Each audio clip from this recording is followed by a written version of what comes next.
2019च्या लोकसभा पोटनिवडणुकीत भर पावसात झालेली शरद पवारांची सभा आणि त्यानंतर फिरलेलं साताऱ्याचं राजकारण संपूर्ण देशानं पाहिलं। सातारा हा पवारांचा पारंपरिक बालेकिल्ला राहिलाय। जेव्हा जेव्हा साताऱ्यात पवारांची प्रतिष्ठा पणाला लागते तेव्हा ते संपूर्ण ताकद पणाला लावतात। आता राज्यात सध्या विधान परिषद निवडणुकीची रणधुमाळी सुरू आहे आणि सांगली सातारा मतदारसंघात भाजप विरुद्ध शरद पवारांची राष्ट्रवादी काँग्रेस अशी हाय व्होल्टेज लढत आहे। आधीच सातारा जिल्हा परिषदेतील राड्यामुळे महायुतीतील शिवसेना आणि राष्ट्रवादी भाजपवर नाराज आहे। त्यातच एकनाथ शिंदे हे दरेगावात असताना आता शरद पवार हे देखील सातारा दौऱ्यावर आहेत। शरद पवारांच्या सातारा दौऱ्यात कशी समीकरणं बदलू शकतात आणि भाजपला एकंदरीतच ही निवडणूक कशी जड जाऊ शकते तेच या व्हिडिओतून समजून घेऊयात। नमस्कार, मी कोमल आचरेकर आणि तुम्ही पाहत आहात महाराष्ट्र टाइम्स ऑनलाईन। सातारा सांगली स्थानिक स्वराज्य संस्था विधान परिषद निवडणुकीत एकीकडे महायुतीचे उमेदवार धैर्यशील कदम यांच्या समोर अंतर्गत वादाचं मोठं आव्हान उभं राहिलंय, तर दुसरीकडे महाविकास आघाडीकडून राष्ट्रवादी काँग्रेस शरदचंद्र पवार पक्षाचे उमेदवार अभयसिंह जगताप रिंगणात असल्यामुळे निवडणूक अत्यंत अटीतटीची झाली आहे। सातारा सांगली मतदारसंघात राष्ट्रवादी काँग्रेस शरद पवार पक्षानं भाजपशी डोकेदुखी वाढवली आहे। त्यामुळे घटक पक्षांच्या नेत्यांना गाठीभेटी घ्याव्या लागतात। या निवडणुकीच्या धामधुमीत उपमुख्यमंत्री एकनाथ शिंदेंनी गुरुवारी दुपारी थेट दरेगाव गाठले। भाजप उमेदवार धैर्यशील कदम यांनी रात्रीच त्यांची दरेगावात जाऊन भेट घेतली। त्यानंतर आता शरद पवार साताऱ्यात दाखल झाले। रयत शिक्षण संस्थेच्या मॅनेजिंग काउन्सिलचे सदस्य रामशेठ ठाकूर यांच्या अमृत महोत्सवी वर्षानिमित्त आयोजित केलेल्या अभिष्टचिंतन सत्कार समारंभासाठी शरद पवारांनी उपस्थिती लावली आहे। या दौऱ्यात शरद पवार आणि राष्ट्रवादीच्या अजित पवार गटाच्या नेत्यांची भेट होणार असल्याची खात्रीलायक माहिती आहे। स्थानिक स्वराज्य संस्था मतदारसंघाच्या या निवडणुकीमध्ये मतदार हे जिल्हा परिषद सदस्य, नगरसेवक आणि पंचायत समिती सदस्य असतात। शरद पवारांचा स्थानिक पातळीवरील नेत्यांशी, जुने जाणत्या कार्यकर्त्यांशी थेट संपर्क आहे। त्यामुळे महायुतीकडे कागदोपत्री संख्याबळ जास्त दिसत असलं तरी प्रत्यक्ष मतदानाच्या दिवशी अदृश्य हातांचा वापर करून इलेक्ट्रोल गेम कसा उलटवायचा ह्यात शरद पवारांचा हातखंडा आहे।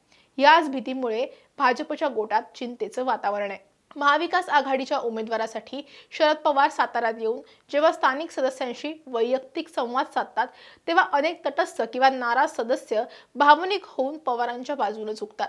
भाजपच्या फोडाफोडीच्या राजकारणामुळे जे सदस्य नाराज आहेत त्यांना शरद पवार आपल्या बाजूने खेचण्यात यशस्वी ठरू शकतात। पवारांच्या दौऱ्यामुळे महायुतीमधील असंतुष्ट नेत्यांना आणि सदस्यांना एक प्रकारे राजकीय बळ मिळू शकतं। सांगलीमध्ये जयंत पाटील आणि साताऱ्यात स्वतः शरद पवार सक्रिय झाल्यामुळे महाविकास आघाडीचे मतदार फुटण्याची शक्यता पूर्णपणे मावळली आहे। या उलट कदम यांच्या मतदारसंघात पवारांचा दौरा महायुतीच्या मतांना सुरुंग लावू शकतो। शरद पवार साताऱ्यात रयत शिक्षण संस्थेच्या कार्यक्रमाच्या निमित्ताने येत असले तरी सूत्रांच्या माहितीनुसार ते राष्ट्रवादी काँग्रेस अजित पवार गटाचे राज्यसभा खासदार नितीन पाटील यांची सातारा जिल्हा बँकेत भेट घेऊ शकतात। जर ही भेट झाली आणि पवारांनी त्यांना आपल्या बाजूने वळवलं तर अजित पवार गटाची मतं महाविकास आघाडीकडे वळू शकतात। कराड तालुक्यातील कृष्णा सहकारी साखर कारखान्याच्या निवडणुकीत भाजपचे आमदार डॉक्टर अतुल भोसले यांच्या सत्ताधारी पॅनलला शरद पवार गटाचे कट्टर समर्थक अविनाश मोहिते यांच्या संस्थापक पॅनलनं आव्हान दिले। शरद पवार या निवडणुकीच्या माध्यमातून भाजपच्या विरोधकांना एकत्र आणून बळ देण्याची शक्यता आहे, ज्याचा थेट परिणाम विधान परिषद निवडणुकीवर होईल। स्थानिक स्वराज्य संस्थांच्या निवडणुकीत गुप्त मतदानाचा अधिकार असतो। शरद पवारांच्या वैयक्तिक संबंधांमुळे महायुतीमधील अनेक मतदार क्रॉस वोटिंग करण्याची दाट शक्यता सुद्धा नाकारता येत नाहीये। यामुळे धैर्यशील कदम यांचं गणित बिघडू शकतं। ही निवडणूक भाजपला जड जाण्याचं आणखी एक कारण म्हणजे सातारा जिल्हा परिषदेच्या अध्यक्ष आणि सभापती निवडी दरम्यान झालेला राडा। जिल्हा परिषदेत स्पष्ट बहुमत कोणाकडेच नव्हतं। भाजपला रोखण्यासाठी दोन्ही राष्ट्रवादी आणि शिवसेनेचा शिंदे गट एकत्र आले होते, परंतु भाजपनं थेट फोडाफोडीचं राजकारण केलं। भाजपने राष्ट्रवादीचे 3 आणि शिंदेच्या शिवसेनेचे 2 सदस्य फोडून सत्ता हस्तगत केली। या प्रक्रियेदरम्यान प्रचंड गदारोळ झाला। या गोंधळात थेट कॅबिनेट मंत्री शंभूराज देसाई यांना धक्काबुक्की झाल्याचा आरोप त्यांनी केला आणि याचे पडसाद थेट विधिमंडळाच्या अधिवेशनात उमटले होते। या राड्यामुळे भाजप आणि शिंदे शिवसेना यांच्यातील दरी कमालीची वाढली। भाजपने सत्तेसाठी आपल्या शिवसेनेचे सदस्य फोडल्यामुळे स्थानिक पातळीवरील शिवसेनेचे पदाधिकारी आणि कार्यकर्ते संतप्त आहेत। भाजपच्या या खेळीमुळे स्थानिक स्वराज्य संस्थांच्या मतदारसंघामध्ये भाजप विरोधी वातावरण आहे आणि त्याचा फटका थेट धैर्यशील कदम यांना बसू शकतो। महायुतीने साताऱ्यातून भाजपचे धैर्यशील कदम यांना अधिकृत उमेदवारी दिली खरी, पण त्यांच्या पाठीशी महायुतीमधील सर्व घटक पूर्ण ताकदीने उभे आहेत का, हा मोठा प्रश्न आहे। जिल्हा परिषद राड्यानंतर पालकमंत्री शंभूराज देसाई आणि भाजपचे स्थानिक नेते यांच्यात शीतयुद्ध सुरू आहे। जरी वरकरणी धैर्यशील कदम आणि शंभूराज देसाई एकाच गाडीतून सांगलीला गेल्याचं दिसलं तरी सुद्धा तळागाळातील शिवसेनेचे मतदार भाजपच्या उमेदवाराला मतदान करतील का, याबाबत शंका आहे। धैर्यशील कदम यांनी रात्रीच दरेगावात जाऊन उपमुख्यमंत्री एकनाथ शिंदेची भेट घेतली आणि डॅमेज कंट्रोल करण्याची विनंती केली। आता त्याला यश येतं का, हे पाहणंही महत्त्वाचं आहे। उमेदवारी जाहीर झाल्यानंतर धैर्यशील कदम यांचा एक आक्षेपार्ह भाषा वापरत असलेला व्हिडिओ सोशल मीडियावर जोरदार व्हायरल झाला। यामुळे महायुतीची सुद्धा मोठी नाचक्की झाली आणि विरोधकांच्या हातात आयतं कोलीत मिळाले।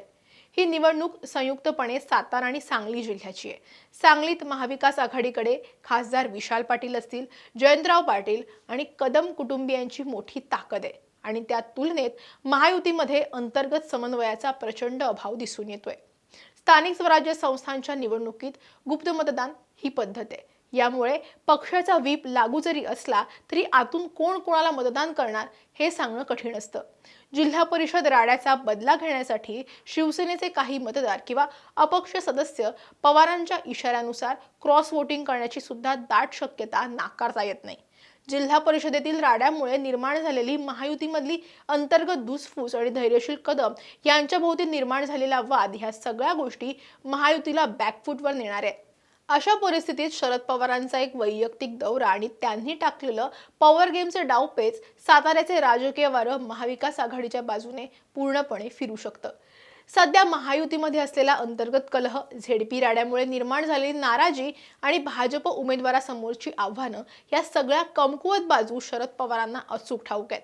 जर शरद पवारांनी सातारा जिल्हा बँकेत जाऊन अजित पवार गटाच्या नेत्यांशी यशस्वी चर्चा केली आणि कृष्णा कारखान्यातील विरोधकांना एकत्र आणलं तर सांगली सातारा विधान परिषद निवडणुकीचे वारं हे पूर्णपणे फिरलं तर आश्चर्य वाटायला नको। शरद पवारांच्या दौऱ्यानं साताऱ्यातलं वारं फिरेल असं तुम्हाला वाटतं का? कमेंटमध्ये नक्की सांगा। व्हिडिओ आवडला असेल तर लाईक आणि शेअर करायला विसरू नका। असेच व्हिडिओ पाहण्यासाठी महाराष्ट्र टाइम्सचं यूट्यूब चॅनल सबस्क्राईब करा, आम्हाला इन्स्टा फेसबुकवरती फॉलो करा आणि हा व्हिडिओ तुम्ही शेवटपर्यंत पाहिलात त्यासाठी धन्यवाद।